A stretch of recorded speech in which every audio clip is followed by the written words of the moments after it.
昨日，王后提醒了寡人，玉姐有缘人。你们姐妹，谁能把这个匣子上的机关解开，大概就是这和氏璧的有缘人。既然这玉在你们手中轮流掌管，正好一人一日去解开。解开者获玉，这应当算是公平吧？大王主意甚好。臣妾与月儿原本就是姐妹，无论谁输赢，都不会伤了姐妹情分。王后说的是。好。奴婢看，这是一只老虎。当然是老虎，让我数数啊，1、2、3、4、5、6、7、8、9。这老虎有9个脑袋。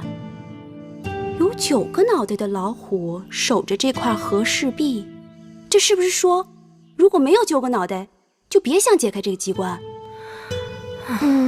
也有可能是说，得9个脑袋一块想。哎呀，这个太难了。我才看了一会儿，眼睛就花了。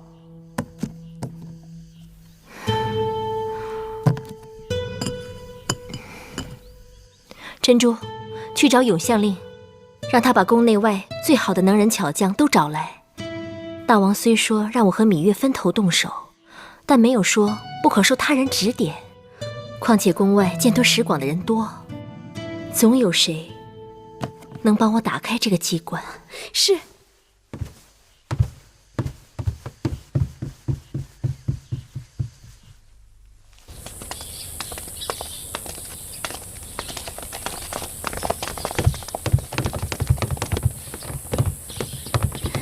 八子，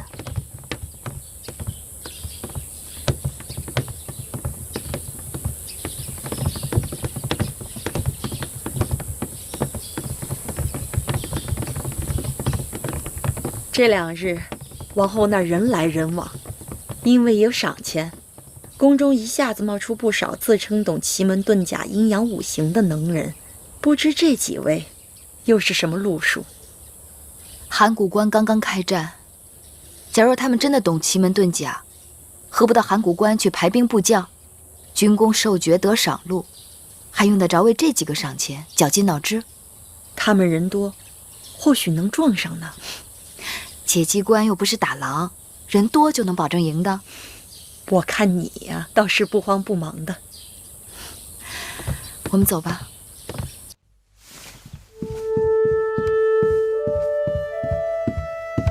夫人，芈八子来了。她怎么来了？你去说，今日我身子有些不舒服。是。姐姐，姐姐不必多礼。妹妹一直牵挂姐姐，却总没来探望，该向姐姐赔罪。八子快坐。姐姐如何不舒服？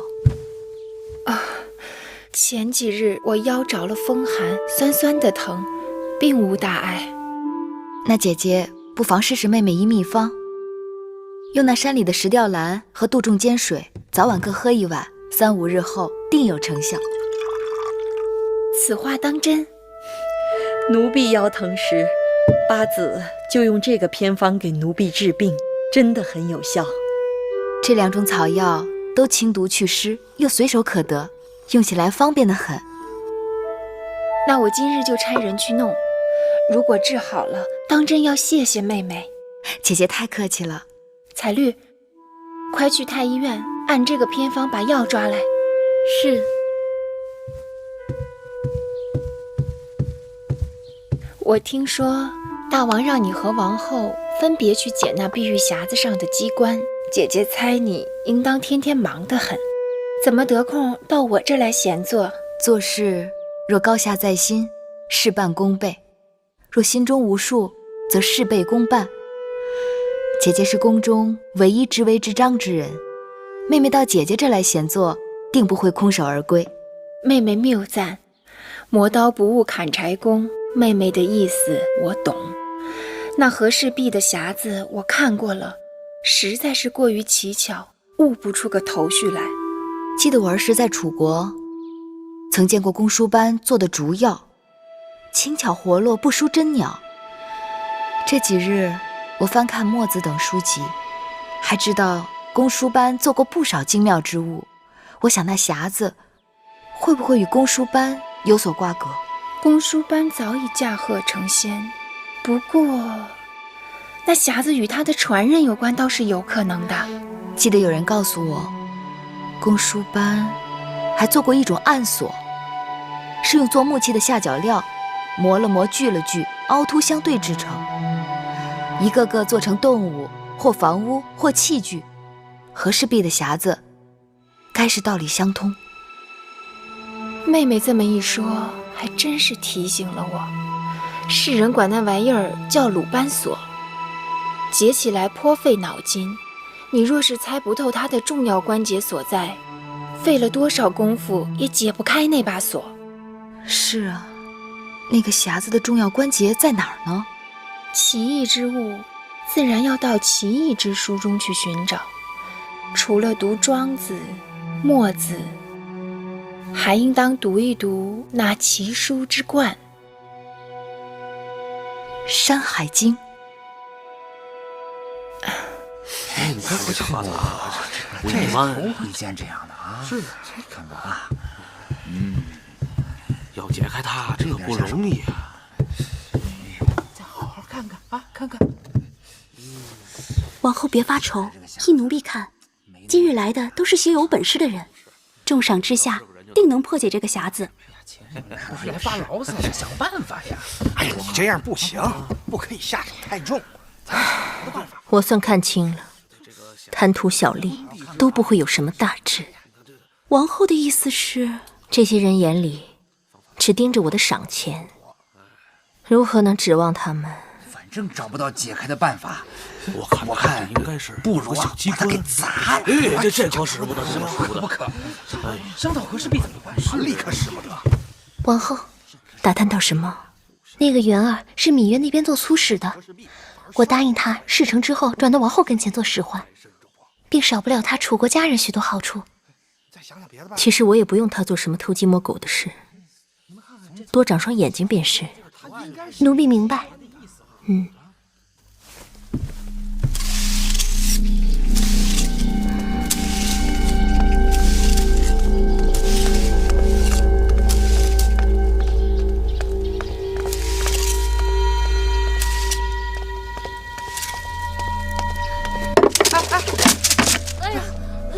对不住，我帮你解。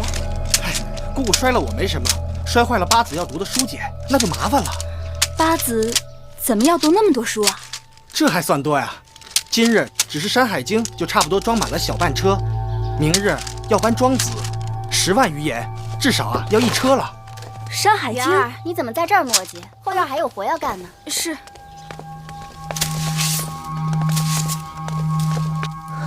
王后，奴婢刚刚得知，芈月让人去书库取了《山海经》。《山海经》还有墨子和庄子。芈月做事向来胸有定见，快去把宫中这些书都搬到大殿来。今日和氏璧在芈月处，那些人也正好闲着，让他们都找找，看看这书里哪一处和这匣子靠得上。是。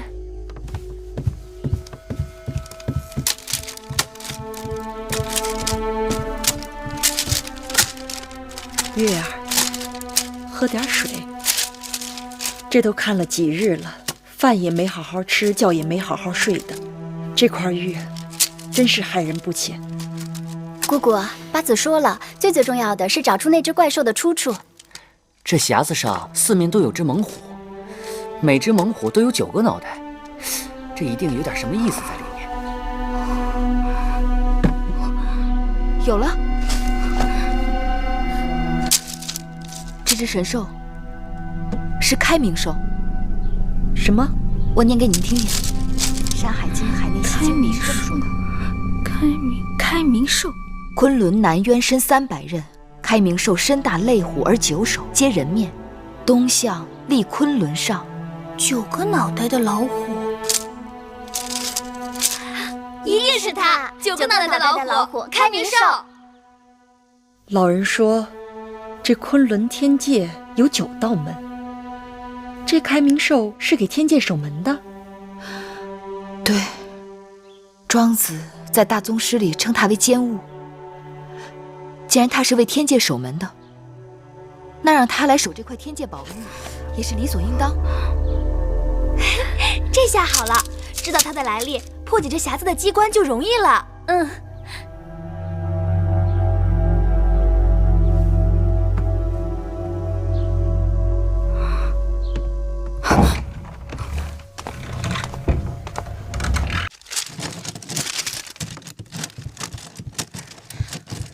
皇后，那个元儿说他听得清清楚楚，是开明兽。《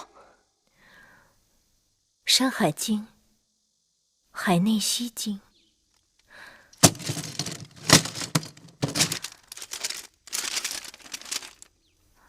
海内昆仑之墟在西北，地之下都。昆仑之墟方800里，高10000仞，上有木河，长5旬，大5围，而有9井，以玉为坎，面有9门，门有开明兽守之，百神之所在。王后，这下好了，咱们也知道那是什么东西了。我们是因为他知道了，所以我们才知道。可明日该是咱们掌管和氏璧，这正是咱们的好机会。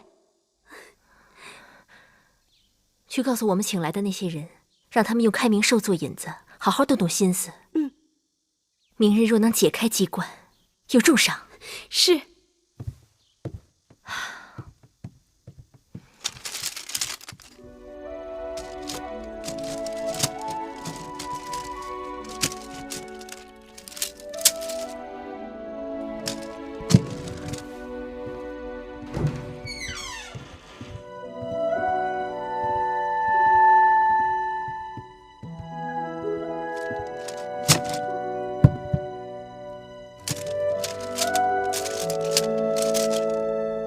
木心，把国语正语给我找出来。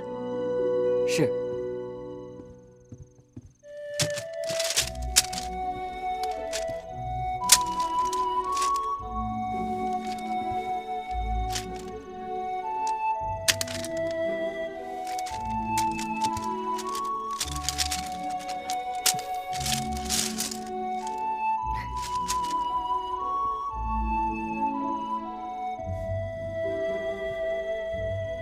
这书里有记载，说大鹏国曾被殷商讨伐灭国，但据我所知，彭人子孙并没有罢休，他们就此往南迁移建国，后来还参与了周武王伐商，可最后还是被我们楚国灭掉了。寡人还知这彭国是你们楚国最早灭掉的小国之一。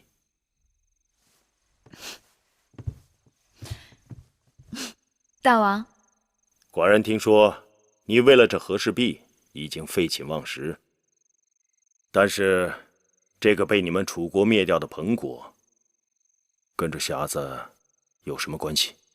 臣妾查出了，这匣子上的神兽是开明兽。在蜀地传说中，开明兽本是为祸彭国的怪兽，后来被鳖灵降服，并为建国立功。鳖灵有感其功，遂在建国后自称为开明氏。但也有种说法，说开明氏乃是古蜀国贤王，死后上天，才化作了开明兽。臣妾就是想从这些说法中寻些蛛丝马迹。前朝重臣为了准备与吴国交兵，忙得不可开交。你们这边为了和氏璧，斗得难解难分。寡人让你们打开这匣子的机关，只是为了让这块玉有个着落，省得你们左右为难，也让王后与张子不再计较。谁料有人却因此走火入魔。大王，人家累得眼冒金星，你却拿人家打趣。芈月是个好胜女子，若这匣子的机关被王后那边先打开，你会怎么样？臣妾虽没有破解机关，却读了许多好书，知道了许多有趣的典故，那也是好事啊。若是王后也像你这样想就好了。哎，你再试试啊！这些日子这方法很多种方法，不行吗？你看你这个方法不行啊！这觉得还是想不开呀。你再想想。哎呀，王后，你们琢磨这些日子能破解这个机关了吗？王后，破解这匣子机关的法子无非就3种。第一种是抽根法。什么是抽根法？抽根法就是造匣子的人预先在匣子当中留出一根没有榫卯的木条，只要找到这根木条，把它抽出来，整个匣子就可以完全被拆开。第二种是错开法，就是所有木块木条安装上去都是有轴的，只要找对了方向，沿着轴平行错动，就可以从中抽取一根，其他的将迎刃而解。第3种呢？第3种就是旋转法，就是旋转某块木条或木块，把它们一根根的拆下来。既然你们都已经找到了方法，那赶快呀！我们试了全部的方法，无一奏效。怎么会？王后，我们甚至还把这些解法对应8门9星、阴阳5行、3奇6仪、各种牌局、方位都试过了，依旧劳而无功啊！你们到底想告诉我什么？王后恕罪，我们以为这匣子的机关，除了做此匣子的人，世上恐怕再无他人能解。一帮废物！王后恕罪。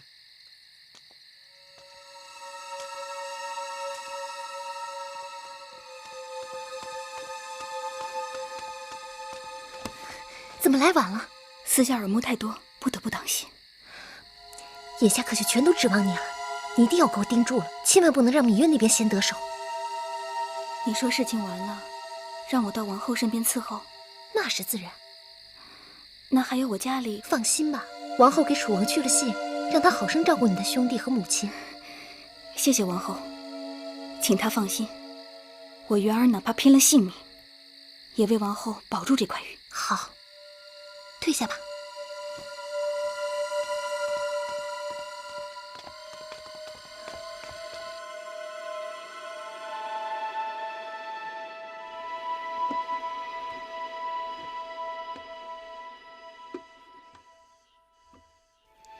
这开明兽怎么不管用啊？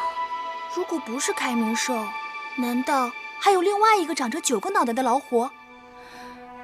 或许这开明兽并不是直指破解匣子的机关，或许它只是个引子，用意是要我们留意《山海经》。引子？香儿，你再去把《山海经》的海外经全都给我搬来。好。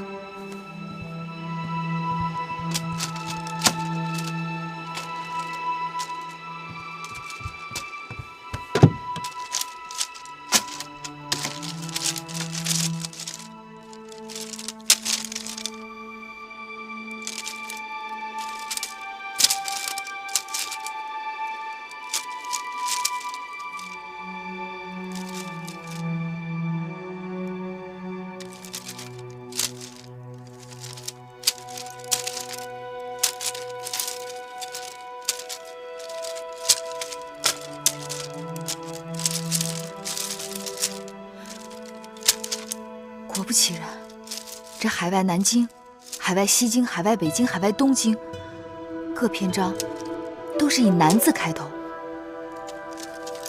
这所记掌故也是由南开始。这么说，这南字该是与这匣子有些关联。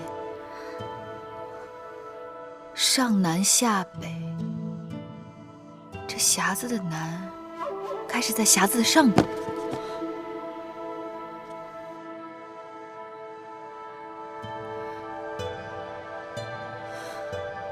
这四面除了开明兽，什么都没有。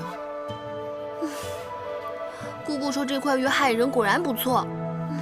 我都饿了一日了，此刻肚子都咕咕叫了。你怎么好意思啊？八子也一日没吃东西了。我还真有些饿了，你们去帮我把膳食端过来吧。是是。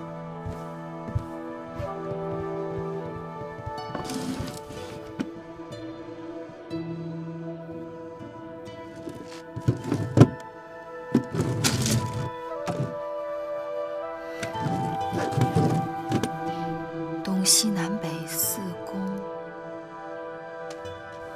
青龙、白虎、朱雀、玄武。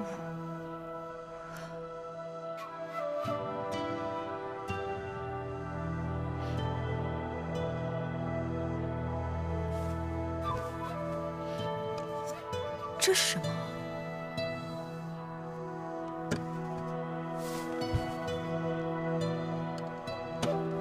像是个日头，日头照着9个头的开明兽，说不通啊。对，南为朱雀。尚书尧典里说过，朱雀为日中星鸟。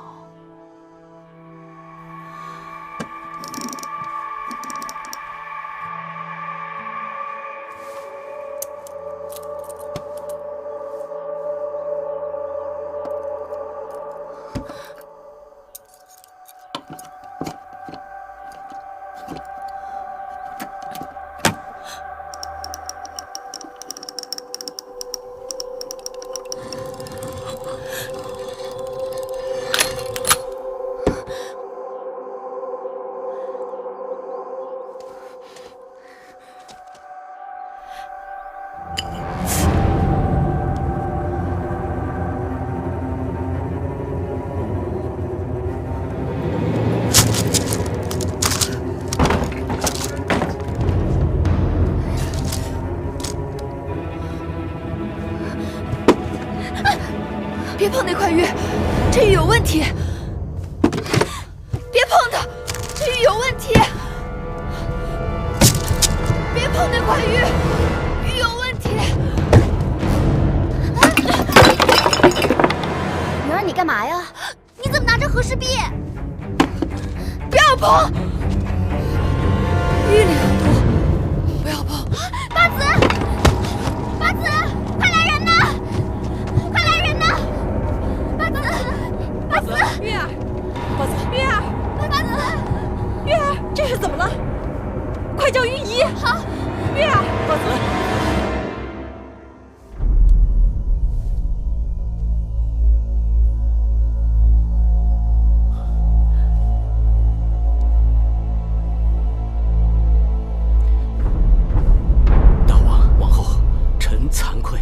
八子怎么样？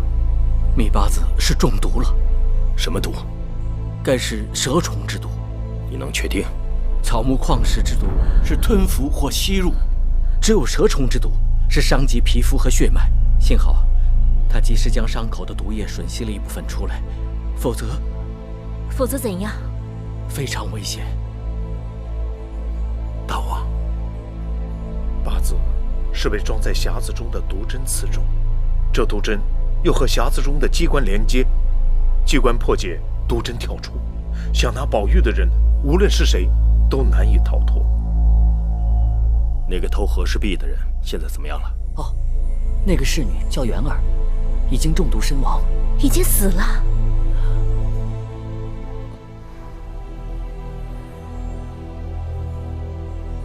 快给八子开药方。大王。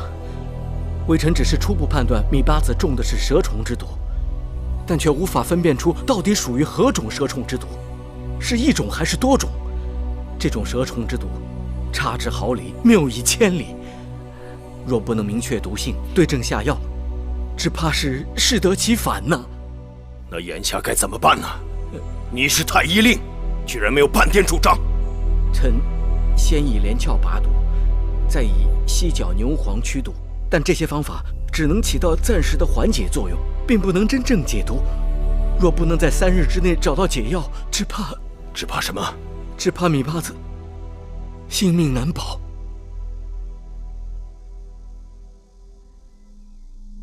怎会有这样愚笨之人，竟然光天化日之下去抢和氏璧？亏得那和氏璧上的剧毒让他当场死了，不然我这边如何向大王交代？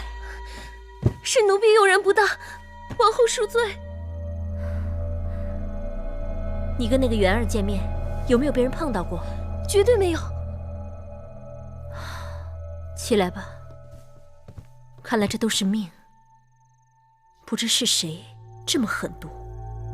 如若昨日我们这边打开了机关，说不定现在中毒身亡的就是我。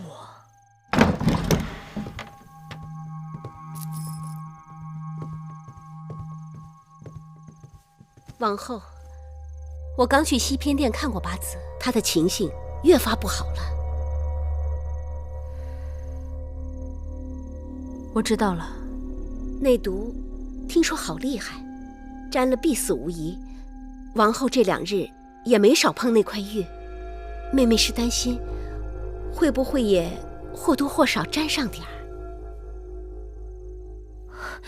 珍珠，快去把从楚国带来的那个盒子拿过来。是。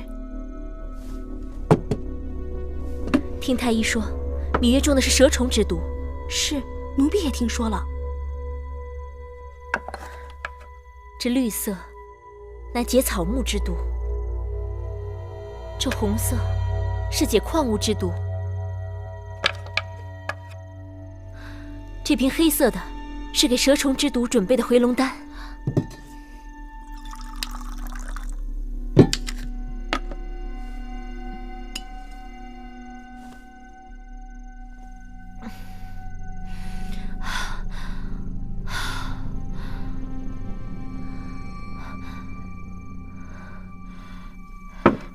你们都听好了，到外面谁都不能提起我这里有解毒药。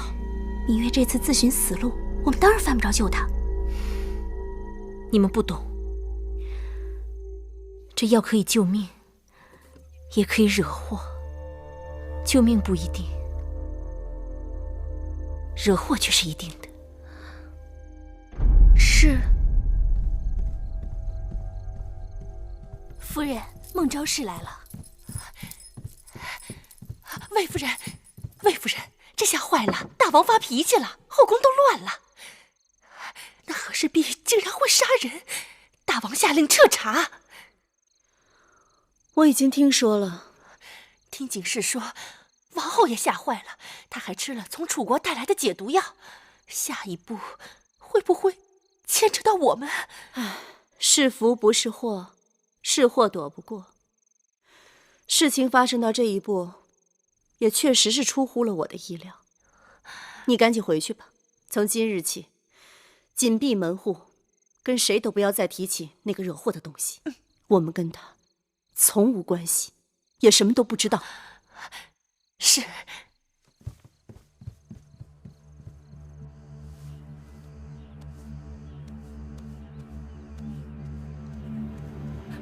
女医治，您不是扁鹊高足吗？您看出什么来了？此毒确为蛇毒，而且有可能来自于楚国。楚国？奴婢在楚国行医多年，对蛇毒只怕比秦国任何人都要熟悉。此蛇毒该不是一种，至少是3种以上的蛇毒混在一起。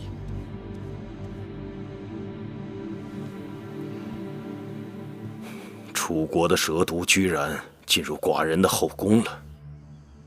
雍瑞那边有消息吗？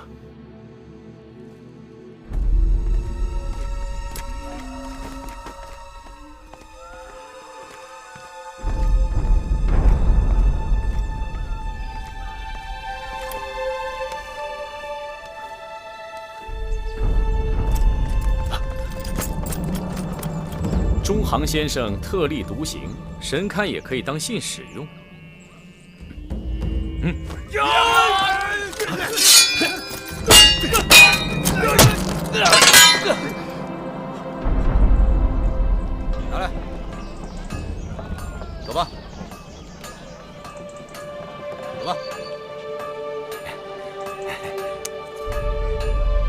干什么呢？小人是做小买卖的，家中老母生病了，着急赶路回家。拿下！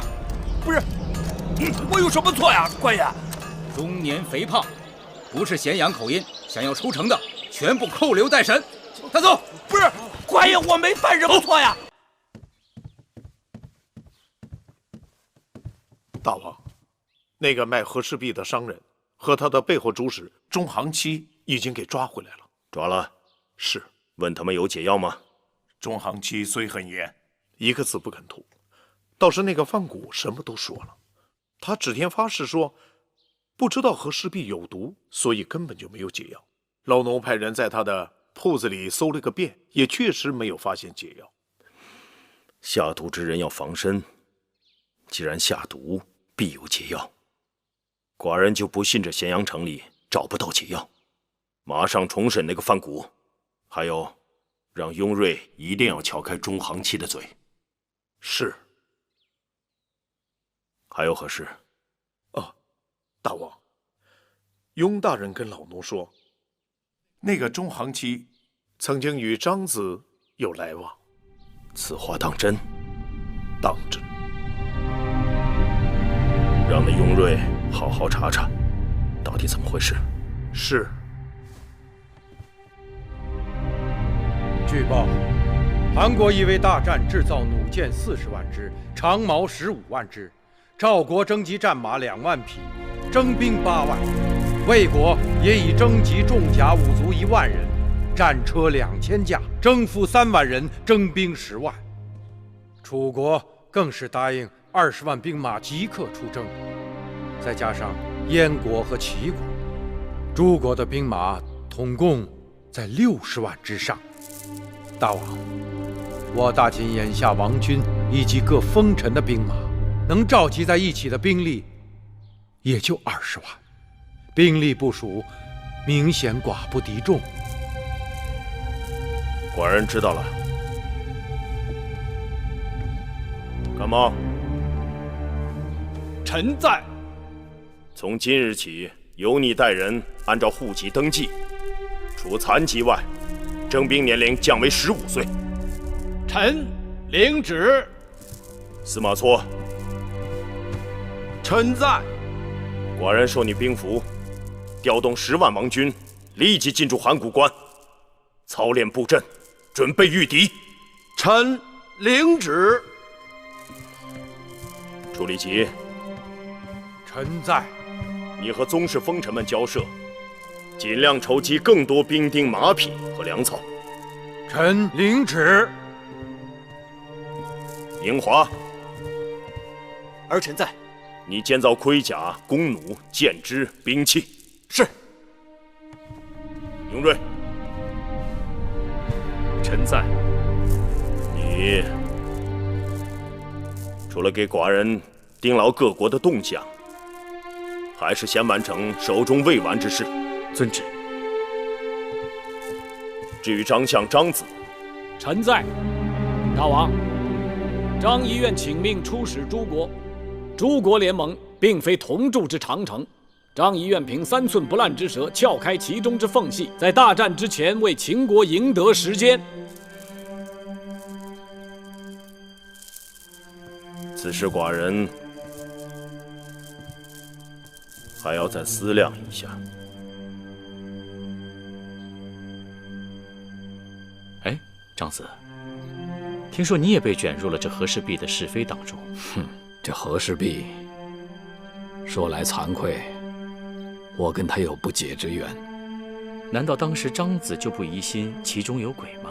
关心则乱，我也是后来发现其中种种之蹊跷。张子可知这咸阳游士当中有一人叫中行期的，此人在咸阳城中很是吃得开，实在令人瞩目啊。知道，我们相识在魏国，是个能人。哦，原来张子与他是旧友，难怪他曾经拜访过张府。雍大人怎么会对此人如此在意啊？此人与和氏璧的案子有关，如今他在我的手里。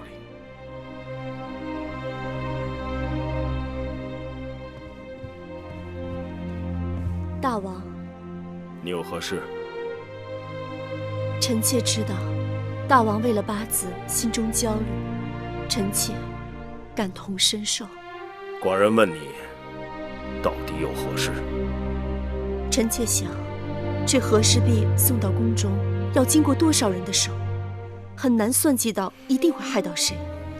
所以，这胆大包天的下毒之人，应当是在宫中。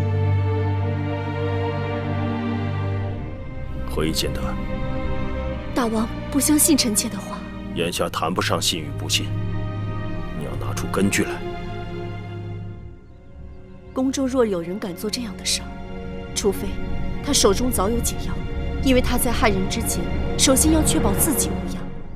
再之，他必须心中有数，知道谁会死，不然他煞费苦心，伤害的却可能是对他无关紧要之人。既然这样，臣妾已经找到了这下毒之人。谁？说呀，谁？是王后。臣妾知道，一定是王后。王后，你大胆！这和氏璧在王后的手里拿的时候最多，她有机会让人做手脚。你是说，王后为了这和氏璧，要杀害她的亲妹妹？王后怎么想，臣妾不知道。但是臣妾可以断定，王后手中还有那解毒之药。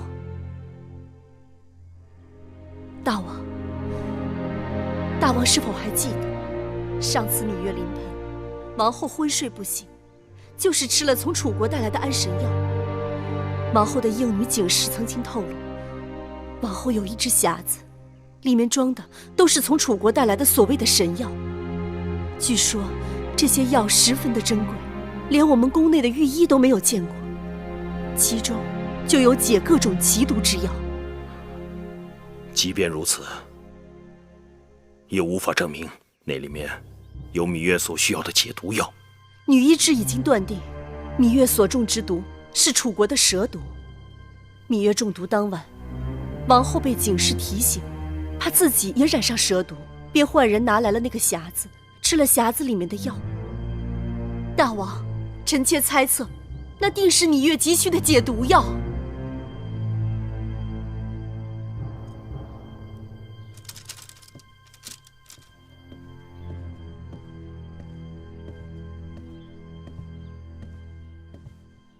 王后，大监来了。大王宣王后即刻去宣誓殿。是。大王还叫老奴转告王后，别忘了拿上从楚国带来的匣子。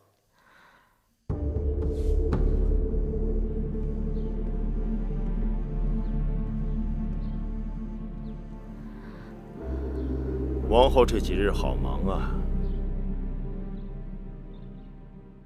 大王日理万机，与大王比，臣妾实在清闲安逸。芈月中毒，快3天了。是，臣妾每日都去看望她。太医说，芈月机会渺茫，王后怎么看？只要有一线机会，都不应放弃。唯一的机会就是解药，可寡人寻遍咸阳，一无所得。女医之判定，这毒是来自楚国。楚国万里之遥，芈月命在旦夕。王后说，该怎么办？大王若不问起，臣妾真没有胆量剖明曲直。臣妾这儿有一盒从楚国带来的秘药，只因臣妾对诊脉辨舌一窍不通，药性药理一无所知，所以从不敢乱服用。那日事发，臣妾恐怕染上残毒，也只是随手吃了一颗解药，吃个安心而已。既然王后根本不知这解毒药是否对症，却胡乱服下，这与王后说的不敢乱用自相矛盾。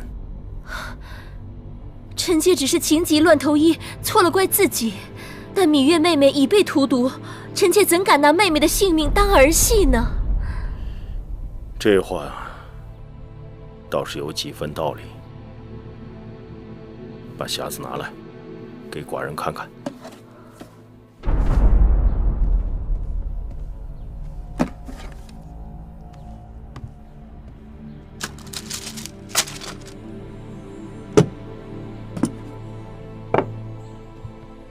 王后，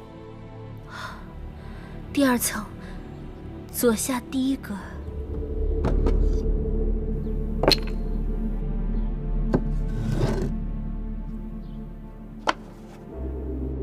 寡人看到3个瓶子，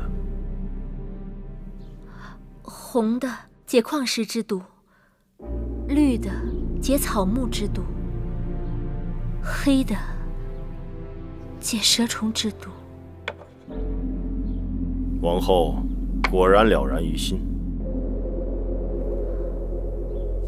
赶紧拿去给御医看看。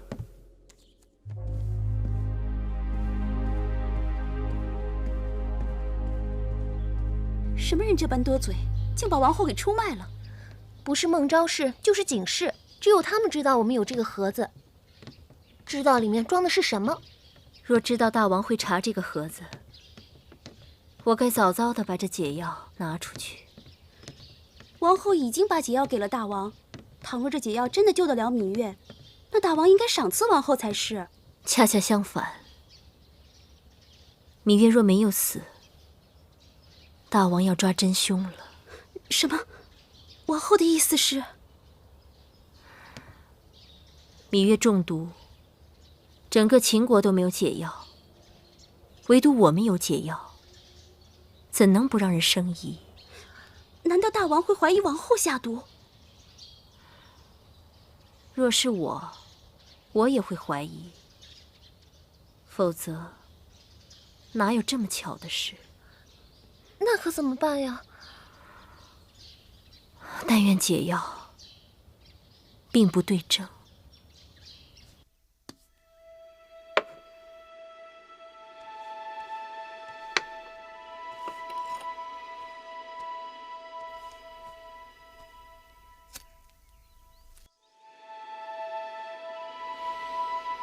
怎样？此药的确是解蛇虫之毒的药，不过能否完全解掉芈八子的毒，还不敢确定。怎会如此呢？此药乃楚国秘药回龙丹，能解荆山蛇、云梦环蛇、双头蛇这3种楚国制毒之蛇的毒。可万一芈八子中的不是这3种毒蛇的毒，就难了，弄不好还会雪上加霜。大王，这种蛇虫之毒变化多端，其解药或取之经常出没之地旁边的药草，或取其蛇叶提炼而成，必须对症下药才行。恕臣无礼，能否让女医治取一些芈八子中毒之血试一下，看看是否有效？准。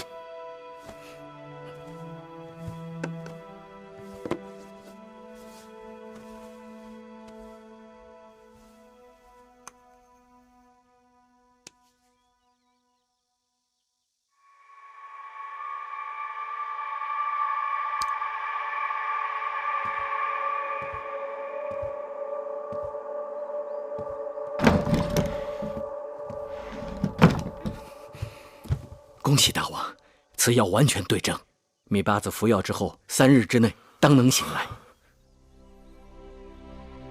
可是，为什么要那么长时间啊？大王，芈八子上次生产之后，本就是气血两亏，身子尚未痊愈，又被蛇毒伤了经脉，若要驱除余毒，恢复身体，尚需更长的时间。好，寡人就将八子交给你和女医治，要细心照料。是。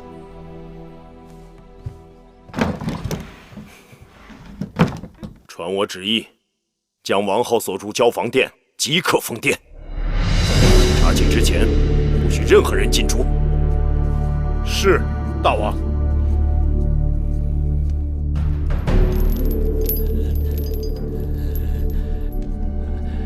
鄙人姓中行名期，乃是先晋中行氏的后人，居于魏国。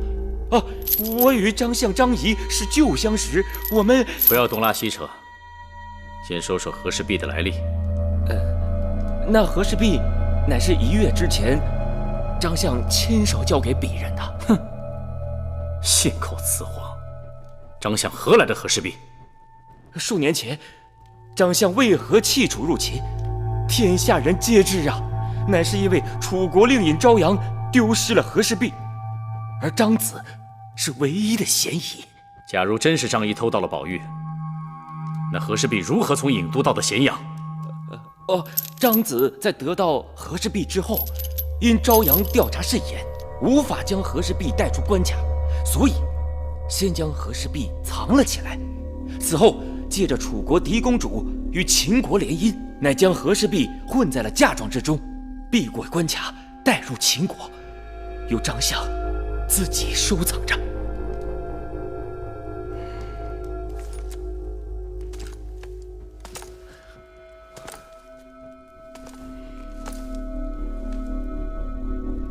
那既然和氏璧是这么千辛万苦才到手的，那张仪为何突然差人将它变卖？那是因为公孙衍联合5国兵临函谷关，秦国将败，张子心中惶恐，打算借着出使诸国逃离秦国，这才变卖和氏璧以筹资费。王后好冤枉，给了解药救了芈月，却被大王疑心是首恶，这天下还有没有公理？公子今日哭闹着要出门去玩，被守门的禁军拦住，惹得他发了好大的脾气。封宫已经2日了，若再无人能证实我的清白，这下毒谋害的罪名恐怕就要被坐实了。王后，这几日我想了许多，越想越觉得悔恨。过去我不曾真正害过谁，若害了，也算不辜负一个心狠手毒的名分。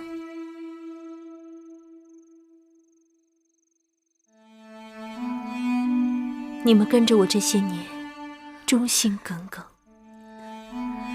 我一人受难也就罢了，不仅连累了孩儿，让你们也跟着落入苦海。王后，王后不要灰心，大王一定会查清真相，给王后一个清白。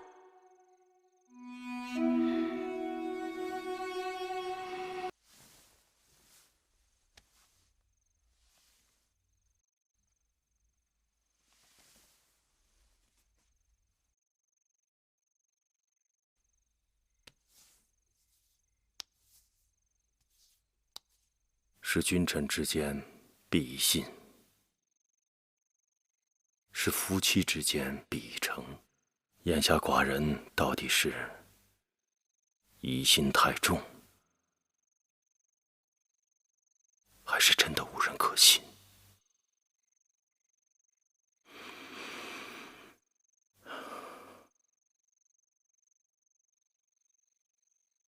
事关我大秦福祉，实在让寡人左右为难。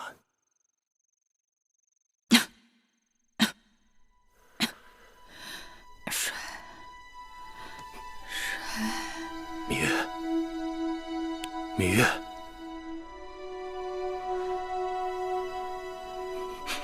芈月，你这个小丫头，竟然认不出寡人了。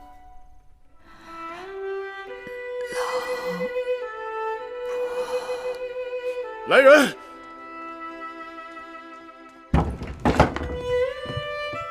大王，快宣太医，芈月醒了。是。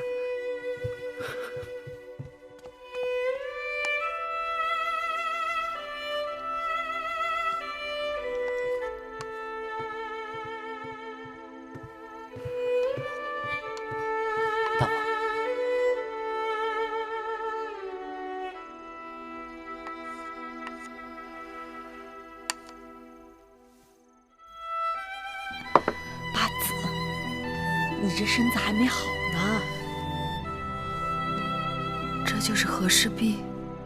让太医检查过来，只是那个匣子里有机关藏有毒针，和氏璧上并没有毒。好好看看他，你为了他差点丧命。这块玉伤了多少人的心呢？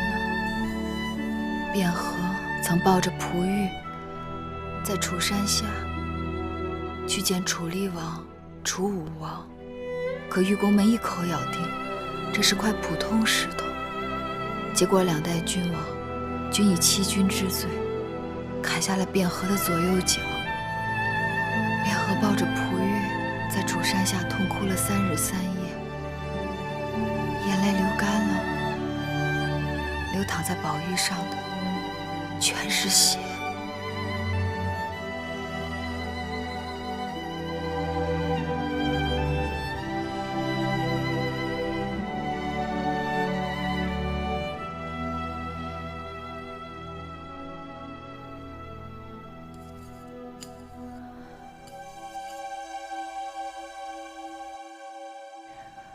有何不妥？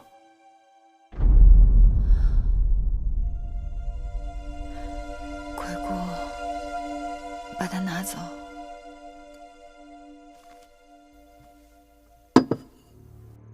尽管它足以乱真，但这块玉绝不是和氏璧。这的确是难得一见的美玉，做工精巧，白璧无瑕。在我秦宫里也很难找出同样品格的好玉。你是如何确定它是假的？就因为它过于白璧无瑕。大王，臣妾刚刚提到过，卞和曾抱着璞玉在楚山下痛哭了3日3夜，和氏璧上沾满了他的血泪。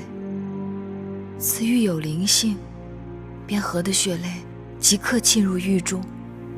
尽管后来楚文王曾让玉工们剖开宝玉，细心打磨，但碧玉里仍留下了几处血丝。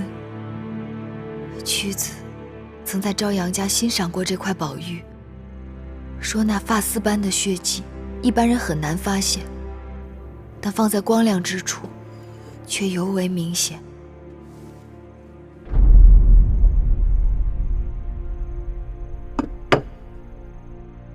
如此说来，果真不是和氏璧。是谁这样处心积虑？和氏璧本是独一无二的珍宝，岂容混淆？那人这么做，一定不仅仅是为了谋利。瞧你这孩子，有话不会慢慢说吗？这身子还那么虚，就劳心劳肺的。来来来，赶紧躺下。这汤水越来越浑了。八子真是命大，这若是换了旁人，早就呜呼哀哉了。妹妹别太伤心了，调养段时间，身子会好的。是啊，等八子养好了，照样是巧笑倩兮，美目盼兮。我哪里是在为自己的容貌叹息？我是想我这一病，不知又得罪了多少人。这些日子我明明见好，可除了2位姐姐，宫里无人肯理睬我，连王后都不来看我。八子为何要惦记王后啊？是她的解药救了我的命，我总该当面谢她。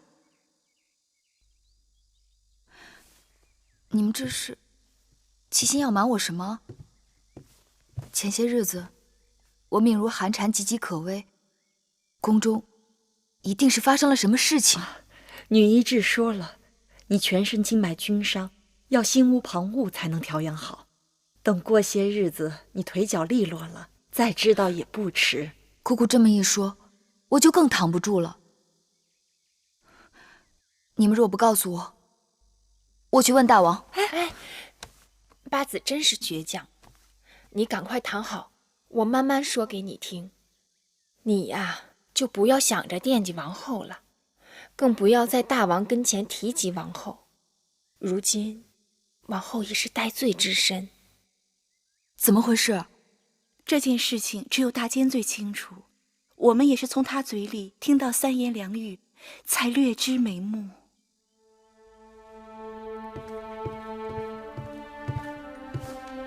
拜见大王。基地免礼。听说芈八子已无大碍，恭喜大王。虽然已经好些了，但身子还是过于虚弱，仍需要静养。和氏璧一案还辨不出黑白，吴国围秦之事重中之重，是否考虑派张仪出使游说，分化列国？张仪身处嫌疑，恐难再为国相。王后乃后宫之人，臣不敢擅作主张。张子有才，有才不忠，比无才更甚。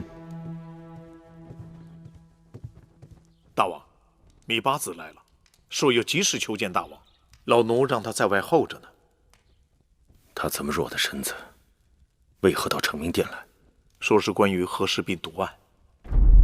和氏璧毒案？是，芈八子说事情紧急。让他进来。是。臣告退。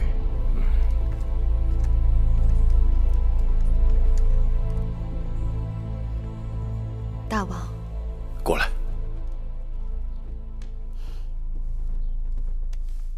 这手冰凉的，快烤烤火吧。木间，端碗热水过来。是。月儿没事。没事？这么弱的身子，这么冷的天，还往外跑？臣妾只是想到了那个案子，实在在交房殿躺不住了。你身子不好，就别为这事情费心了。这一日躺着无事，就这案子的情形，我问了宫中的姐妹和相关之人，才知道此事不仅牵涉到王后，还牵涉到了国相张仪。不错。臣妾以为那个中行期很可疑，应该重新审他一次。可是太晚了。上午雍瑞来禀报，说那中行期在狱中打碎陶罐，割腕自杀。寡人让雍大夫即刻重审那范谷，得到了些新口供，但是听起来都是胡言乱语。他说了些什么？他说中行期曾叮嘱他，这块玉无论多少人出价，到最后只能卖给一个人。那人恐怕是张子。正是。但此玉若是张仪出售，并通过你之手哄抬市价，为何到最后又要返回到张子之手？这岂不是用子之矛，攻子之盾？这就对上了。你看出来什么？大王明鉴，既然那和氏璧是假的，那么关于中行期所说的张子如何盗取和氏璧，如何变卖和氏璧之事，皆应当是假的。你先歇息一会儿再说。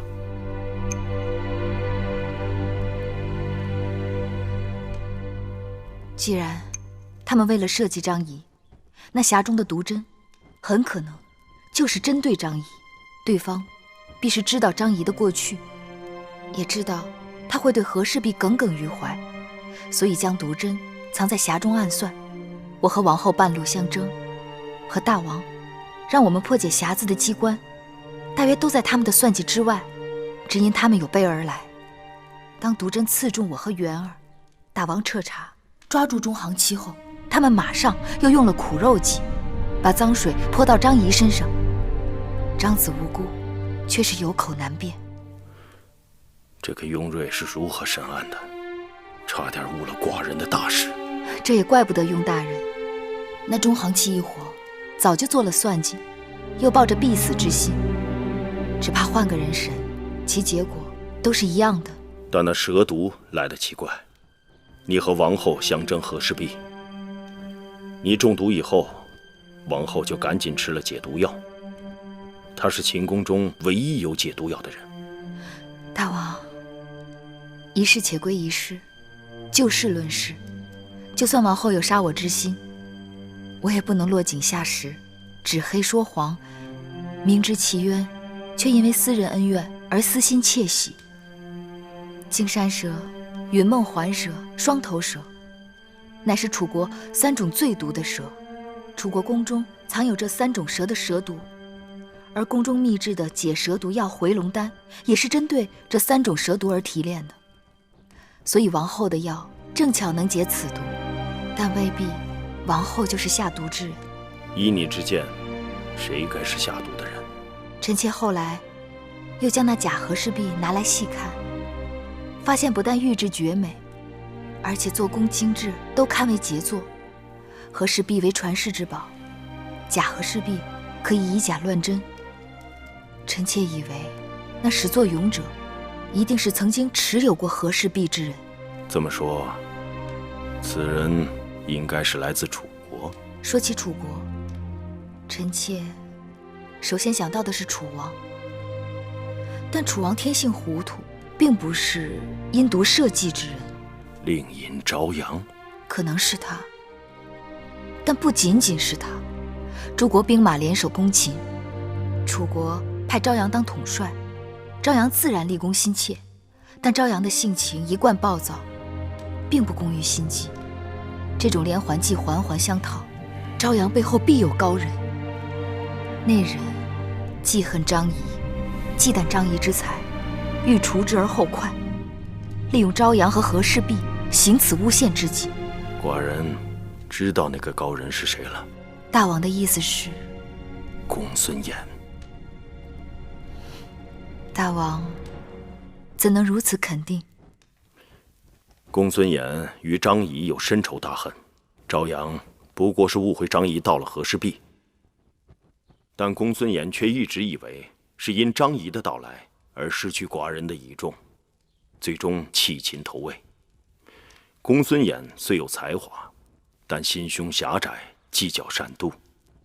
他一心想要让我为他离去而痛悔，所以他才会游说诸国与秦国为敌，以此证明他公孙衍的能力。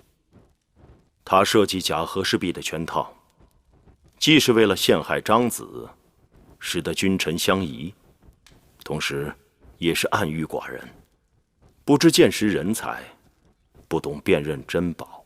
那既然如此，大王下一步打算怎么办？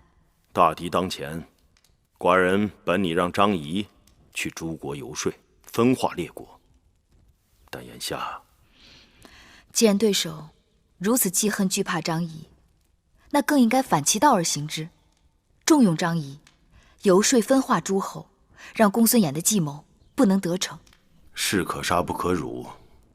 寡人虽然对中行期的口供并非深信不疑，但对张子也有所疑惑。寡人担心他因此而负气抗旨，不再为寡人效命。人以国事相待，我以国事报之。公孙衍太过熟悉大王，又太过了解张仪，才会设下这么个局来。臣妾以为，对张仪来讲，请将不如激将。激将？公孙衍如此与秦国纠缠不放，皆因为好胜之心，而张仪无端受此诬陷，必会有报复之心。若能激起张仪的报复之心，那天底下有比留在秦国更能与公孙衍一决高下的地方吗？好，说得好。可惜张子这阵子被寡人圈在家中，定是一肚子委屈不忿，派何人前去周旋转还才好。大王，那你看臣妾如何？你在这秦宫里，除了大王，比我更知晓张仪的人恐怕没有。可你的身子……大王不妨派一辆好车送芈月出宫。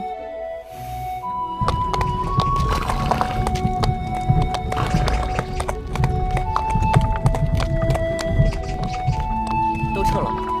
是，撤。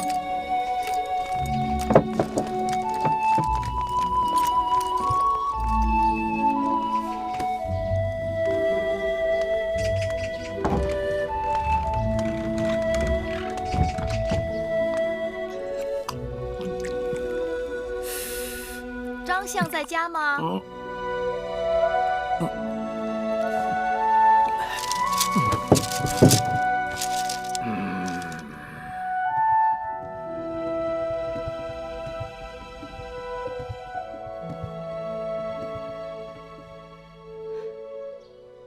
张子，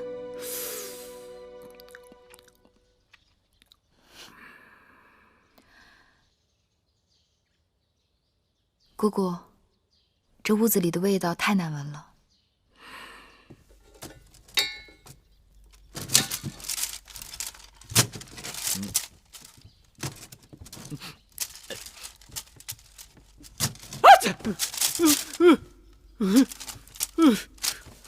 什么东西这么刺鼻子？张子博闻强记，应当知道这是沉香，来自阳月之南邑。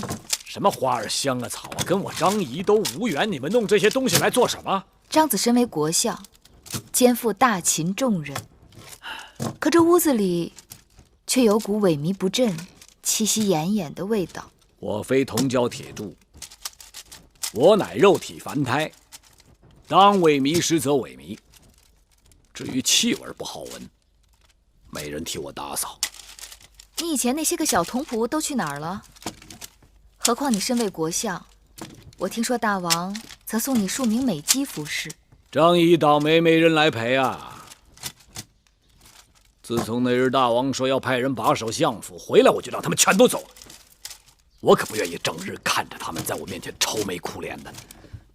再说了，我若真有事，总不能牵累人家吧？张子只愿躺下说话，身子哪里不是？头痛胸闷。那这沉香正好对症，主心腹痛、霍乱、中恶、清神。我是心病，你的沉香治不了。那就换一剂药。哎呀，算了。芈月从你进门我就知道你的来意，你不要告诉我说大王终于弄明白我是冤枉的，冤案要昭雪，要让我感激涕零。非也。非也？张子看看，这是什么？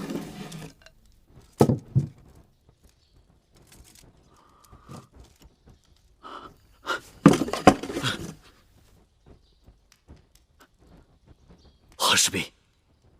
是，但可惜这是假的。假的？如此瑰丽华美，怎么可能是假的呢？足以乱真，就因为它过于完美无缺，所以露了马脚。你看出来的？芈月厉害啊！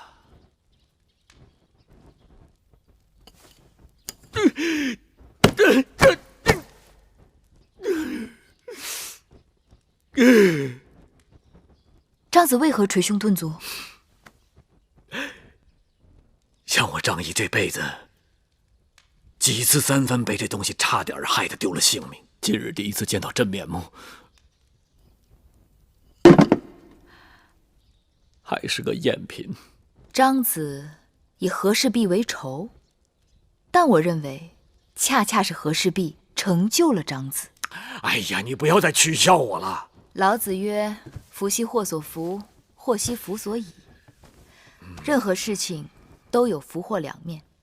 试问，若无和氏璧，张子此时还在朝阳门下浑浑噩噩的度日。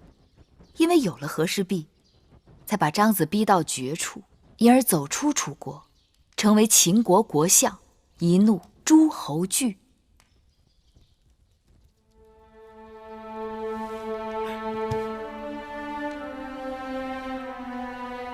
那此番呢？此番，诸国联手攻秦，公孙衍本来就与你有仇，又惧怕你的才华，于是以和氏璧为计陷害于你。但如今你毫发无损，这只能成就你在诸侯之间的威名。等你再出使列国，诸侯召见之时，你未发一言，他们就先行气馁了。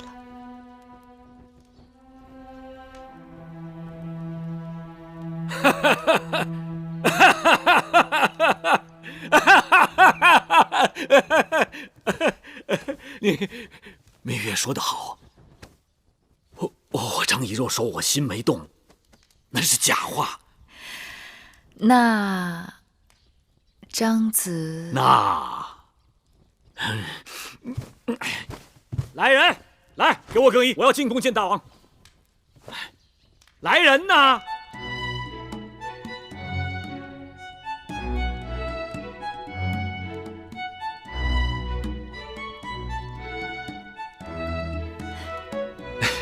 你看看，你看看，都是些踩地盘狗之徒，没一个忠心的。我自己来。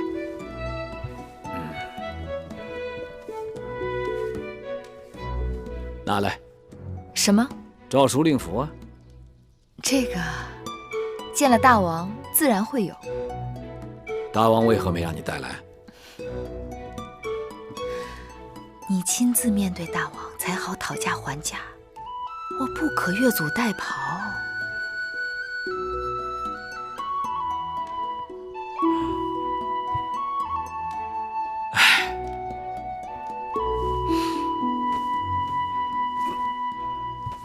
芈月，你出事了。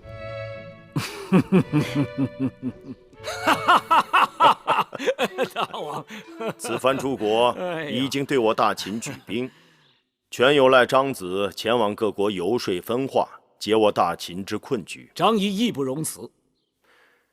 纵观全局，张子看还有何遗漏之处？据说半年前燕王驾崩，大公主孟莹之孩儿公子直，年仅2岁便丧父，母子俩很是可怜。眼下孟莹成为了义后，太子快继位，此君懦弱无能，大权旁落于国相子之手中。前次大王修书一封给义后，请他帮母国说话，却一直没有得到义后的回信。此次出使诸国，张仪以为第一站就应是燕国，望大王能再修信一封给义后，我等只要说服子之，这燕国就会成为羊群中第一只掉头而回的羊，别的羊见了，不可能不为之心动。好，除此之外，张子还有何要求？寡人定当尽力为你办到。大王，张仪还真的有一事相求。何事？说来惭愧啊，张仪一向自负，却因着和氏璧几次三番差点断送我的性命。此次公孙衍以假和氏璧相诱，固然是要构陷微臣，但臣料定公孙衍也是想以假诱真。若是这和氏璧真的在秦国境内，大王日后得到了和氏璧，请交于在下，将其砸碎，以泄此恨。玉璧易得，国士难求。和氏璧虽为楚国之宝，但你张仪却是我秦国之宝。寡人答应你，若和氏璧真的落在寡人手中，定当赐予你张仪，任你处置。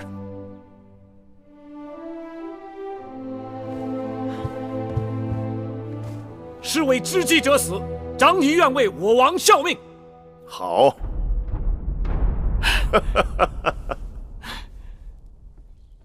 大王，老奴弄清楚了，王后和芈八子为和氏璧相争，此事背后果然有人作祟，宫中还有人放出“得玉者得天下”的话。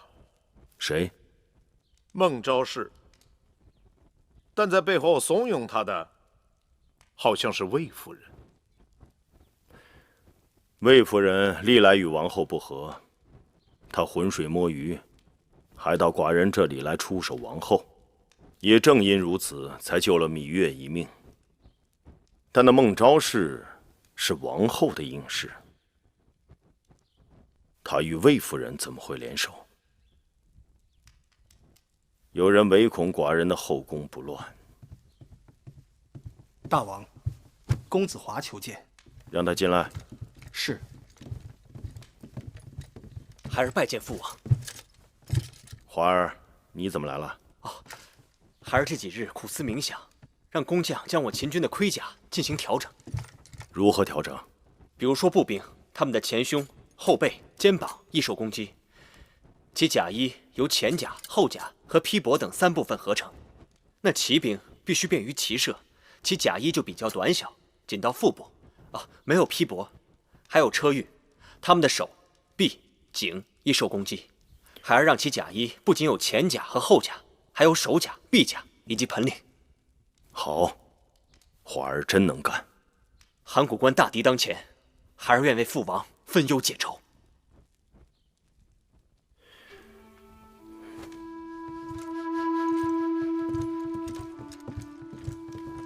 华儿，从小到大，你都没有辜负过寡人的期望。只是你那个娘亲又做错何事了？你没听说过前阵子和氏璧的事吗？宫中人人皆知。你那个娘亲又在搅浑水了。父王，娘亲糊涂，请父王宽恕。孩儿定以命相劝，让娘亲好好在后宫安分守己，不再做任何错事。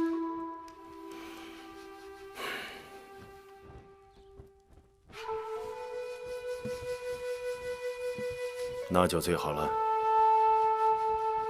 起来吧。谢父王。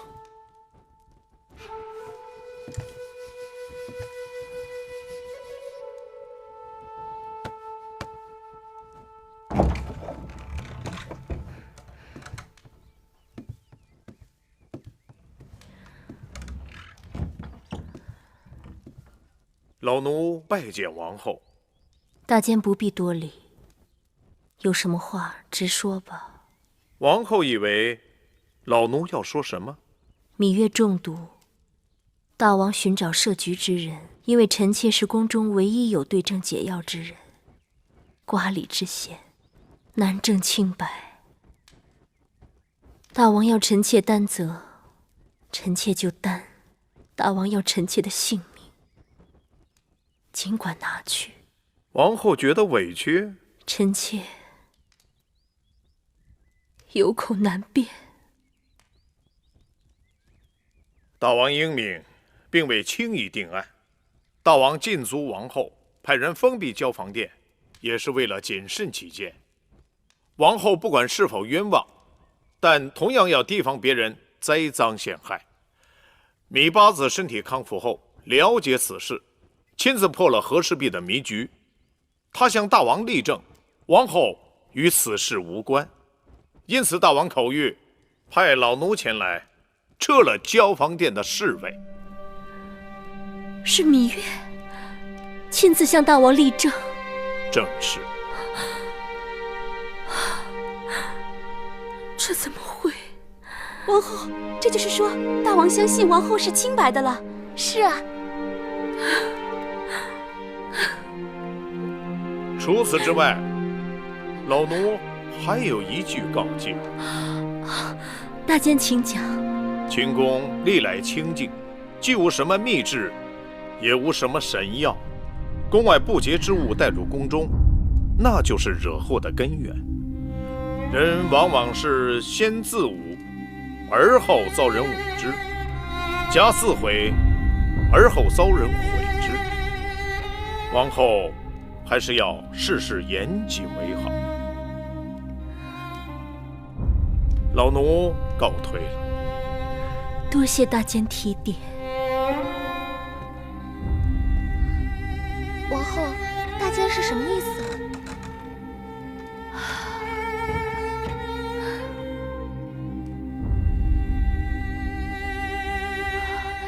珍珠，随我到寝殿，去把我陪嫁的单子都给我找出来。陪嫁的单子一直是在玳瑁姑姑那儿，玳瑁姑姑去了也没来得及交代，不知道在哪儿啊。不，今日就算是把交房殿翻个底儿，也得把那单子找出来。大监不是说王后没事了吗？王后为何反而要慌张起来？大监的话我听明白了，若是要大王彻底去掉疑心，就要把我从楚国带来的东西交代的一目了然，快随我去。是。龙纹狐1个，金银错云纹尊1对，云纹狐2个，朱雀衔环杯8个，青玉盘子3对，波贝螺2个，卷云纹4瓣团花鱼1个。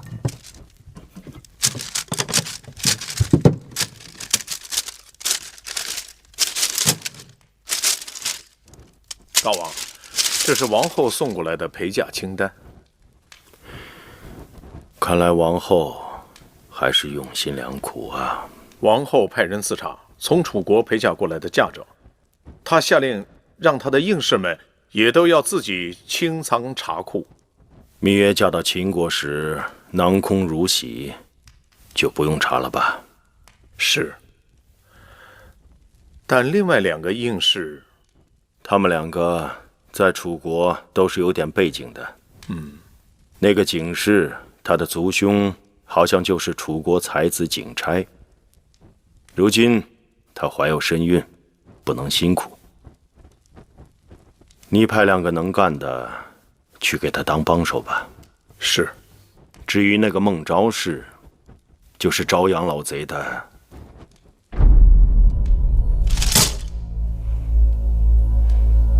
寡人怎么忘了？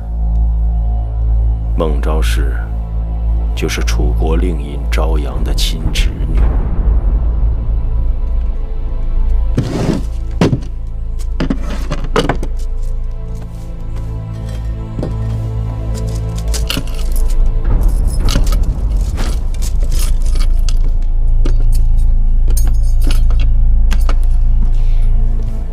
你们给我仔细着点，这些衣服和首饰可都是贵重东西，弄丢了1样，你们赔不起。王后不是让咱们自己清点东西吗？怎么来了这么多不相干的人？闭嘴！景氏那边不也来人了吗？估计是怕咱们自己清点累着。夫人为何如此烦恼啊？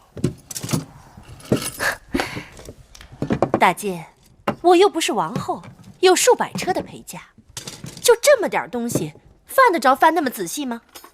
有时数百车的嫁妆还不及那1、2件小东西价值连城。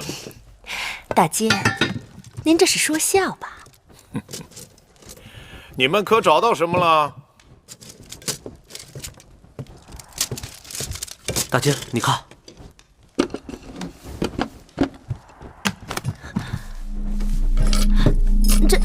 这是臣妾的家书。老奴要找的就是这东西。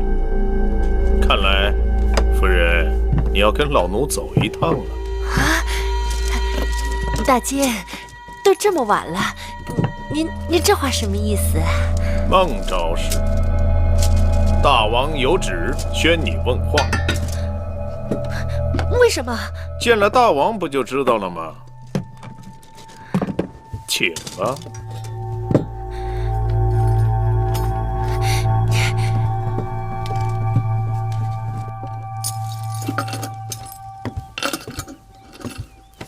这些都是王后进宫后置办的，或是大王赏赐的东西。即便如此，也要造册登记，交内府备案。好。王后不好了，昨夜幕间奉大王之令，宣孟昭氏内府问话，一直都没回来。出什么事了？据说孟昭氏与魏国派来的奸细有勾结。这怎么可能？王后，莫不是有人要对付王后，从孟昭氏身上下手？孟昭氏是王后的陪嫁应侍，这事儿传出去，与王后怎么也脱不了干系。这事儿与王后本不相干，最好还是装作什么都不知道。这叫祸不单行。我身上的罪名还没有洗掉，孟昭氏又出事了，躲是躲不掉的。去宣示殿。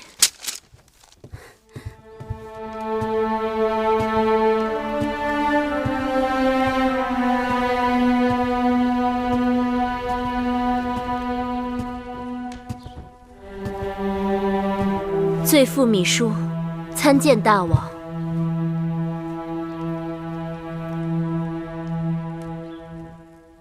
王后这是为何？芈姝身为后宫之主，竟对身边应从勾结外人，犯下如此滔天大罪一无所知，难逃失察之责，疏忽之咎，愧对大王的信任与嘱托，望大王责罚。此事也怪不得你。孟昭氏不守妇道，暗中与宫外匪人来往，挑拨是非，兴风作浪，这一切都是见不得天日，是背着人做的。而和氏璧一案，你也是侥幸，若中毒的不是芈月，就可能是王后。如此看来，王后也是受害之人。大王，继儿，给娘亲笑一个。孟昭氏死了，来，你先下去吧。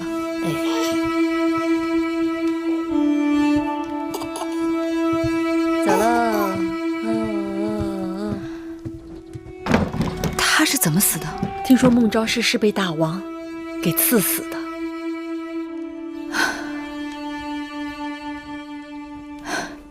孟昭氏也是可怜，我不信他有什么胆子要与朝阳和公孙衍勾结。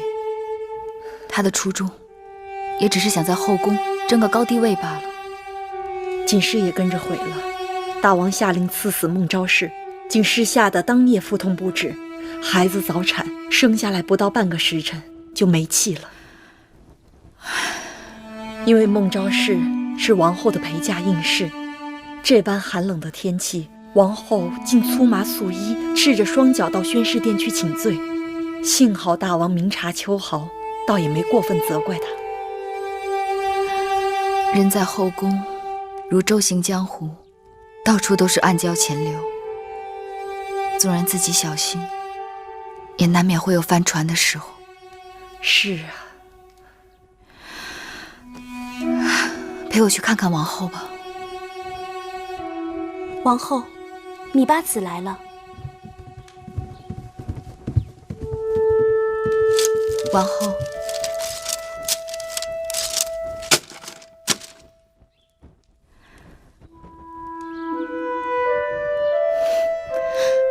已经是早春了，姐姐不要一个人总闷在屋子里，跟我一同去园子里走走。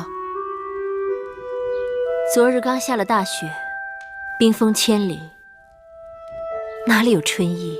姐姐把心胸放开朗些，那飞雪不也是漫天飞花吗？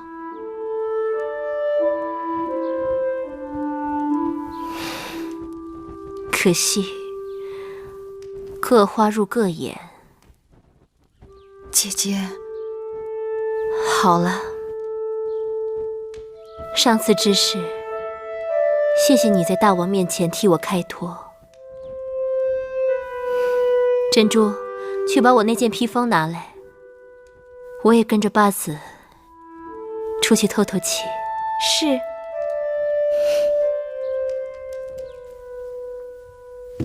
姑姑，你看，身子这几天刚刚好些，就往雪地里跑，当心着凉了。你们两个丫头也是，让你们跟着八子，偏往那不该带的地方去带她。姑姑，都已经开春了，开春的风最冻骨头。哎呀，从怀继儿开始1年多了，不让骑马，不让使鞭子，不让见风，不让见雨雪，不让晒太阳，不让多走动，都不知哪样我还可以做。又不是姑姑要拘着你，你自己在鬼门关转了几回，转眼就忘了。所以呢，月儿得抓紧，下一个鬼门关在哪儿等着我还不知道呢。呸呸呸！姑姑，看看好不好看啊？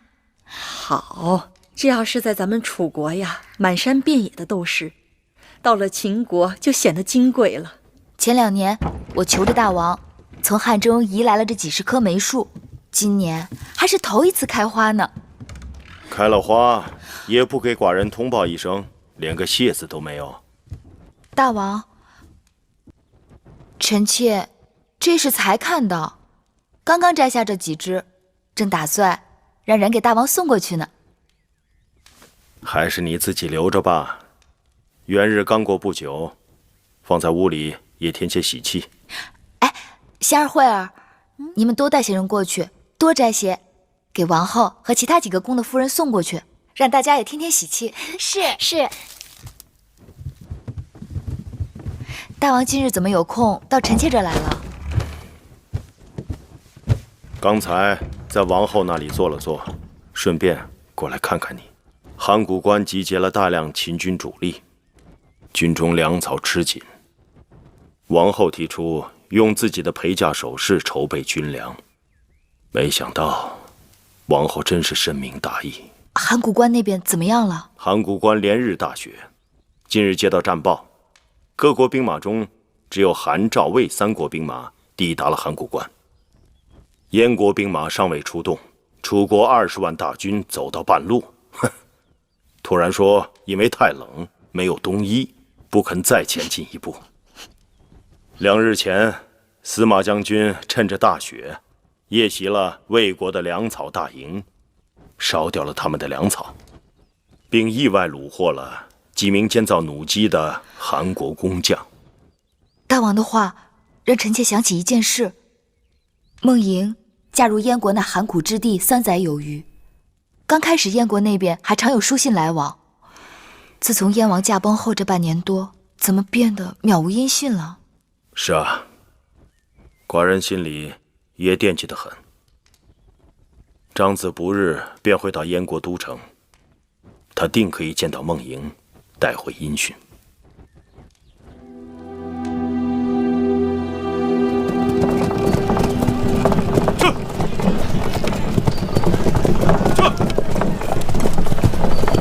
公子，咸阳城到了。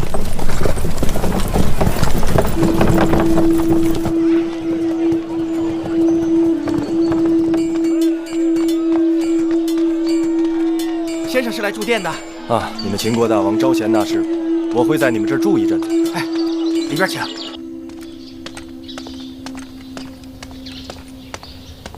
这位校尉，在下东周国世子苏秦，有一封重要书信要面呈你们大王。就凭你，说想见大王就见大王？我们大王哪有这般空闲？苏秦愚钝，还望这位校尉不吝赐教。你是世子，凡世子见大王都凭借策论高低，你的策论若有见地，还愁大王不召见你？此话当真？大王爱才，就看你是否真是有才之人。多谢。鸡儿，看看这个是什么？看看。姑姑魏夫人来了。怎么了？咱们这儿来了一位稀客。谁啊？披香殿的魏夫人。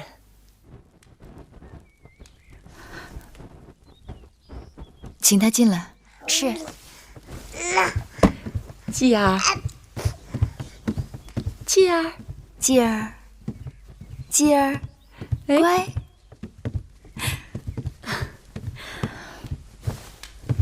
见过魏夫人。哎呦，妹妹太客气了，快坐。这小公子长得朱唇粉面，真招人喜欢。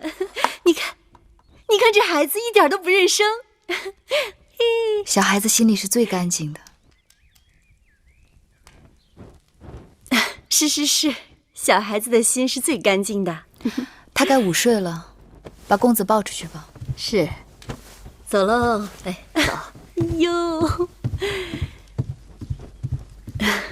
前些日子，妹妹派人给各宫送来了梅花，图个开春的好彩头。姐姐无以回报，也带了些东西给八子。刚好啊，前一阵子华儿猎了些白狐，急坠成裘，让人赶着做好给我送来。我和妹妹的身量差不多，妹妹赶紧试试，看看合不合身。魏夫人客气了，这么贵重的礼物，我如何承受得起？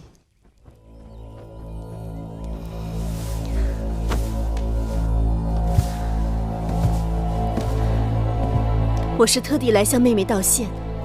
上一次若不是妹妹聪颖，向大王澄清了那和氏璧的真相，姐姐险些误会了王后，伤了后宫姐妹的和气。我一心只想报答，但思忖着这入口之物，难免忌讳，所以……姐姐快起来，姐姐严重了。妹妹，你是对姐姐仍心存芥蒂呀？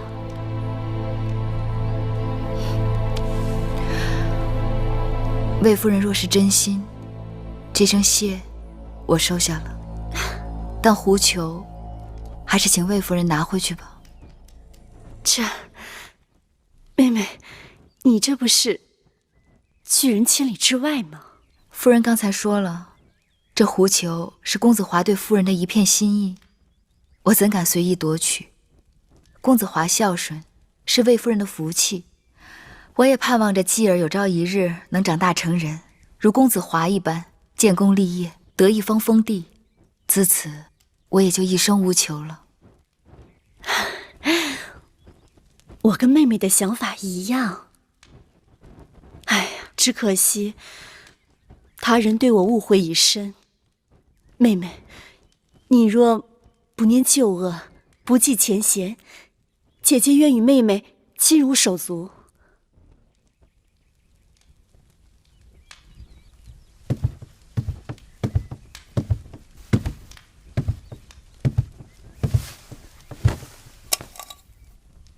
照我的脾气，就将他撵出去。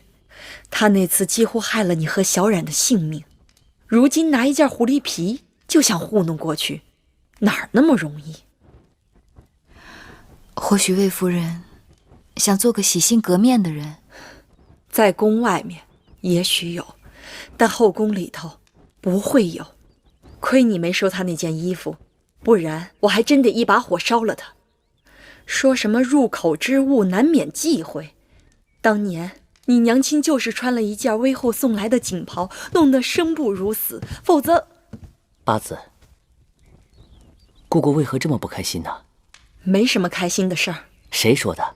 这眼下就有一桩。你说说看。大王让母亲告诉八子，过几日魏冉要跟着司马将军回来了，而且要在咸阳住上2日。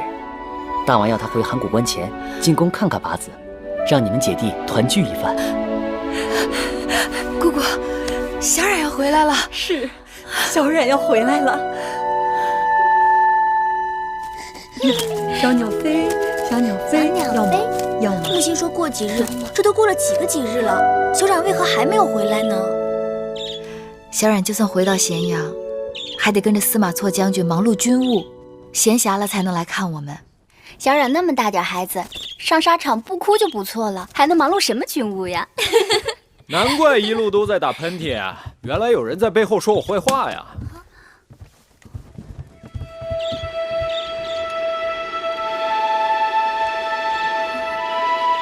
啊？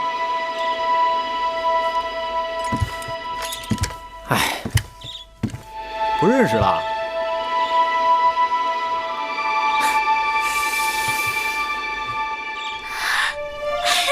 小冉，小冉，你怎么长得都已经比我高了？小冉一转眼变成大人了。小冉，姑姑，我回来了。小冉，小冉。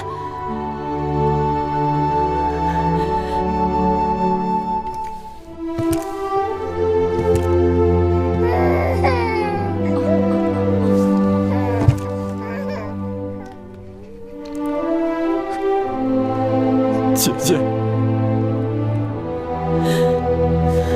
小冉，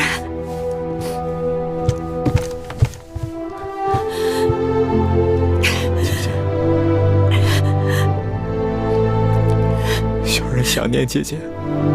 姐姐一想小冉，都变成大人了。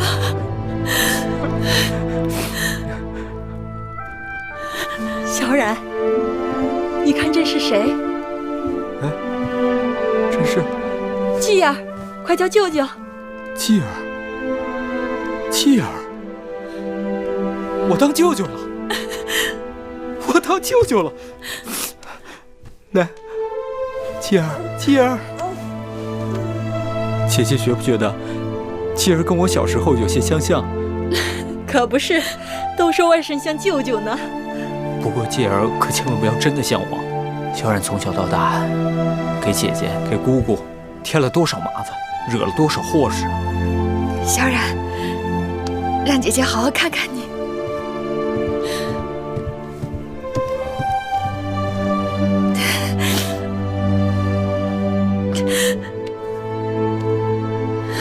告诉姐姐，你打仗时受过伤，对吗？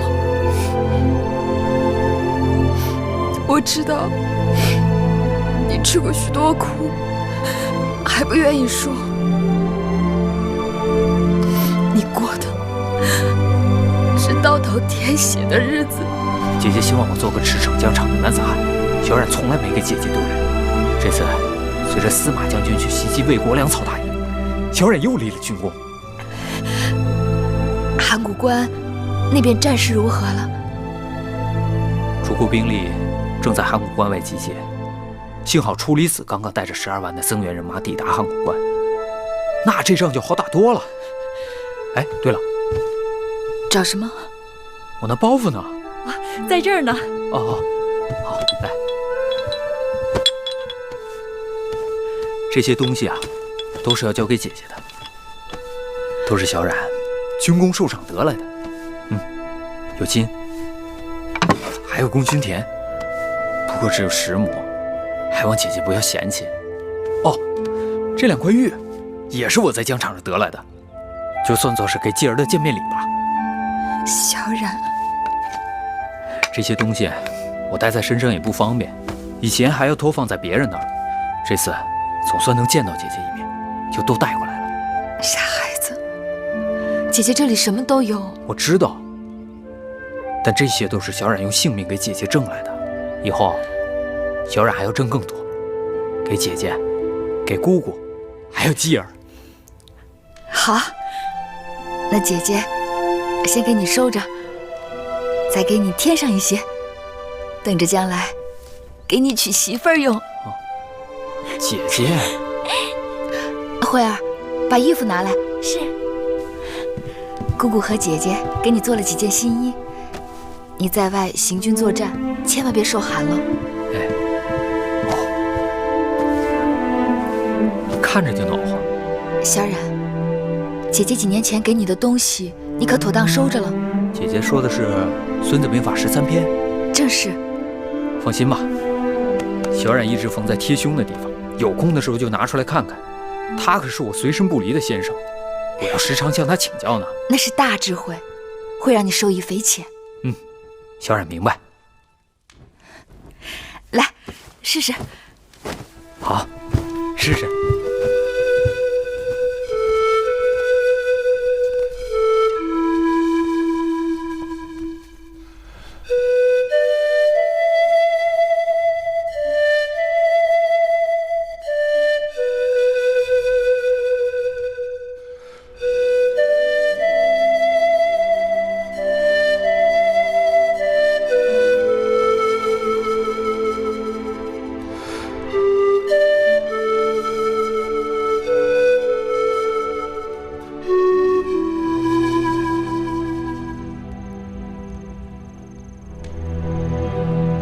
怎么不吹了？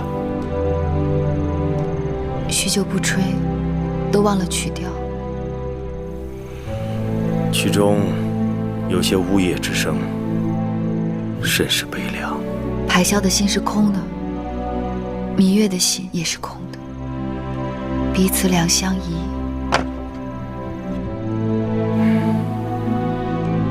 是因为你弟弟小冉走了吗？司马将军告诉寡人，魏冉天赋异禀，才思敏捷，假以时日，定是个领兵统将的人才。多谢大王赞许。大王日日忧心国事，可芈月却饱食终日，无所事事。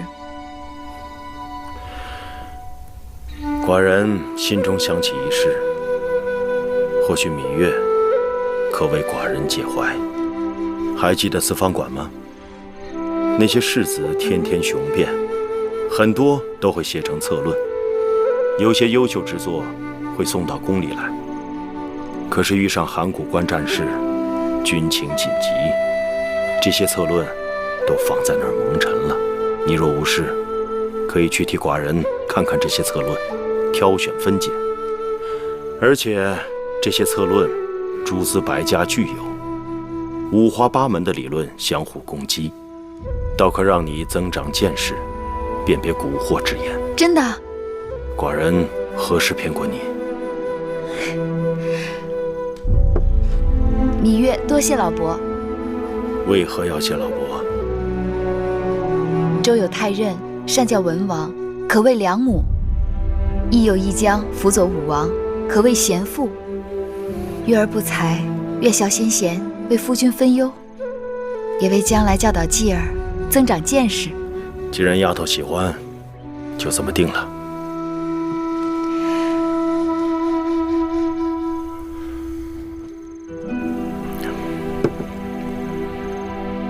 那此刻，我再为大王吹上一曲。好。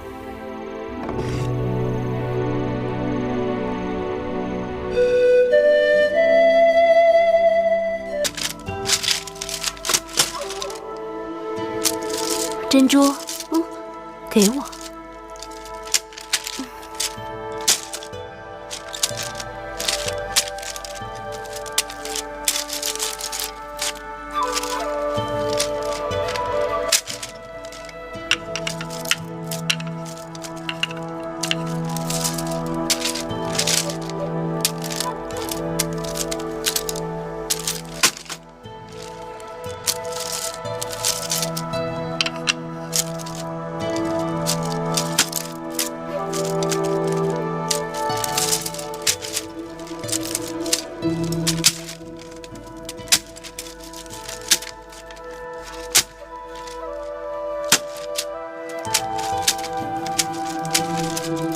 妹妹，这份策论讲了一大堆诗书礼乐教得好，可又讲了一堆清静归隐、安贫乐道。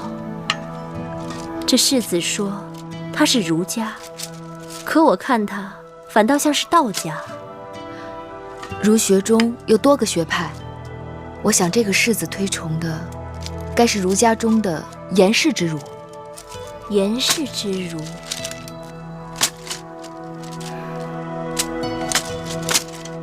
挂上牌子，勿因之而动之，法天地之始，万物自然。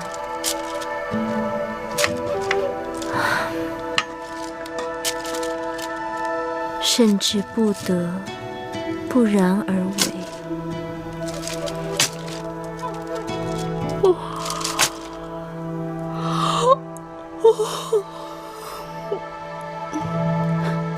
都2个多时辰了，我也真是有点乏了。珍珠，你去给我们姐妹烹壶好茶来。是。姐姐乏了便歇一歇。这些策论读起来虽都新奇有趣，但分类却是个心细的活，急也急不出个所以然来。那我可就真歇歇了。